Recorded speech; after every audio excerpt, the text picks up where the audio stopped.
This is the Porsche 911 Dakar, and it's what happens when Porsche decides to build a sports car that can go off-road. Yes, this jacked up 911 is built for rallying, not for racetracks. So should you cancel your 911 GT3 RS order and get one of these instead? In this video, I'm going to tell you everything you need to know about the new Porsche 911 Dakar.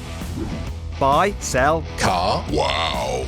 The standard Porsche 911 is a low-slung coupe, but this new Dakar isn't. It still looks sleek, but there's something very weird about a brand new 911 on jacked up suspension and huge knobbly tyres. It started life as a 911 Carrera S, but Porsche gave it the same vented carbon fibre reinforced bonnet as you get on a GT3. This isn't the only upgrade that comes from the GT3 though. I'll tell you all about the other bits later on. The Dakar comes with a chunky towing arm and a stainless steel skid plate on the front bumper. You also get stainless steel intake protectors to stop the radiators being smashed by flying rocks. And there's loads of modifications down each side as well. You get black plastic arch extensions and more metal skid plates under the doors. Porsche's also given this Dakar exclusive 19-inch alloy wheels at the front and 20-inch rims at the back. These are smaller than the 20 and 21-inch wheels on a Carrera S, but they help make space for the massive off-road tyres. Porsche's added even more cladding at the back and another steel skid plate that protects the two exhaust pipes. There's a new black bumper above this with a second towing eye, and all 911 Dakars come with a unique fixed spoiler. This is made from the same carbon fibre reinforced plastic as the GT3 spec bonnet.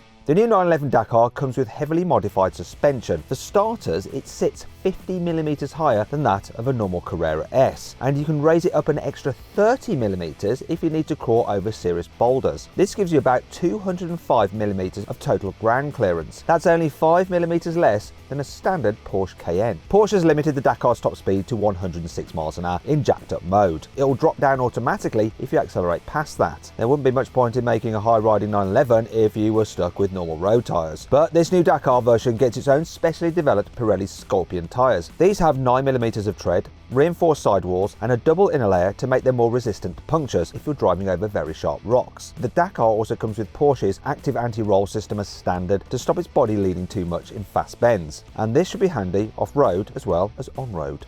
As for the engine, well, the Dakar comes with the same 3-litre twin-turbocharged flat 6 as the 911 GTS. That means it has 480 horsepower and 570 Nm of torque. It also comes with an 8-speed dual-clutch automatic gearbox and all-wheel drive. Porsche also fitted the same dynamic engine mounts as you get in a 911 GT3. These normally help stiffen the GT3's rear end to make it as agile and as predictable as possible. Extra stiffness will also help this new Dakar. Why? Well, the stiffer you can make a car's chassis, the more effectively the suspension can work to maximise grip. This is especially helpful on rough and uneven surfaces, which the Dakar is designed for. Porsche has developed a couple of exclusive driving modes for the Dakar too. Off-road mode jacks up the suspension all the way and sets the car for driving smoothly over rocky surfaces. Rally mode is designed for loose surfaces like gravel and sand, and it sends most of the engine's power to the rear wheels rather than split it evenly front to back. There's also a new rally launch control mode that's designed to give you the best possible start on slippery surfaces. This lets the wheels spin much more than the standard launch control system, so the Dakar doesn't bog down in mud, sand or gravel. But how quick is it? Well, the new 911 Dakar can do 0 to 60 miles an hour in 3.5 seconds, which is only 0.2 of a second slower than the standard 911 Carrera 4 GTS. Those fat tyres do affect the top speed though. The standard 911 Carrera 4 GTS will hit 192 miles an hour, whereas the Dakar tops out at 149 miles an hour. This may sound quite slow, but this limit is there to help protect the bespoke off-road tyres. They aren't designed for maximum speed runs on the Autobahn. Porsche has put the 911 Dakar through a series of pretty grueling tests. One research team took 2 modified 911s to Chile and drove them up the highest volcano in the world. These cars were based on the normal Carrera 4S and were fitted with a 7-speed manual gearbox, but Porsche added a set of massive off-road tyres and special portal axles like the ones you get on a G-Class 4x4 squared. These boosted the standard car's ground clearance to 350mm, which is 145mm more than the Dakar has. Porsche also gave these prototypes lower gear ratios, extra cooling, locking differentials and a winch, as well as a steer-by-wire system. You don't get these features on the finished production specification 911 Dakar, but you probably won't be climbing any South American volcanoes in your limited edition 911, will ya? For those who don't think the Dakar is eye-catching enough, you should check out the optional rally design pack. The most obvious upgrade of this is a new paint job that's inspired by the 911 that won the Paris-Dakar Rally in 1984. You might recognise it as the Rothmans livery, but Porsche has given it a healthy rebranding, because, you know, cigarettes are bad and all that, and called it the Rough Roads paint job.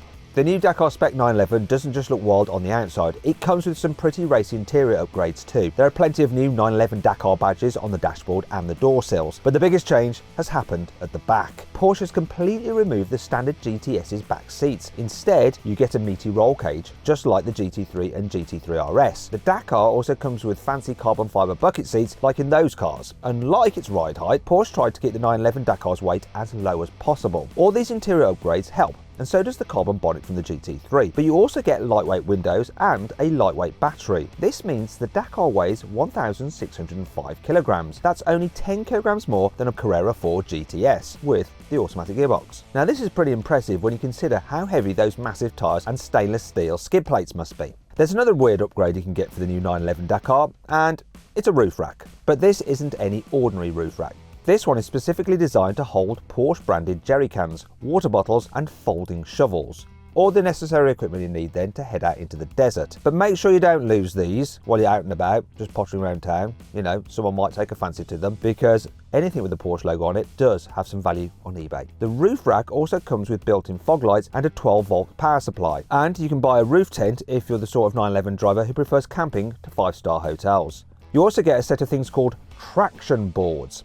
These are like grippy snowshoes that you can stick under a car's wheels if they get stuck in deep mud or sand. You might think the new 911 Dakar is the only sports car designed to go off-roading, but you're wrong. Lamborghini is also working on an off-road version of the mid-engine Huracan. It's called the Stirato, which is Italian for dirt road. It was revealed as a concept back in 2019, and Lamborghini will reveal the finished car in late November this year. Although it's already shown some very revealing teasers that show what the finished car will look like. It'll be the last car Lamborghini sells that comes with a pure internal combustion engine with no turbochargers and no hybrid system. So it's going to be a pretty special thing. It'll also be a lot more powerful than the 911 Dakar because it's set to get the same 5.2 litre naturally aspirated V10 engine as the standard Huracan. The latest Huracan Technica makes 640 horsepower and 565 newton meters of torque. That's 160 horsepower more than the 911 Dakar, but 5 newton meters less because obviously the Porsche is turbocharged and turbos have more torque. However, both cars have jacked up suspension, all-wheel drive and automatic gearboxes. But which one is best? Well, at the earliest opportunity, I will put the two cars head-to-head in an off-road drag race. To make sure you don't miss any video like that, subscribe to this channel now and hit the bell icon to turn your notifications on. That way you won't miss when a video goes live. Anyhow, back to the 911 Dakar. Do you fancy one?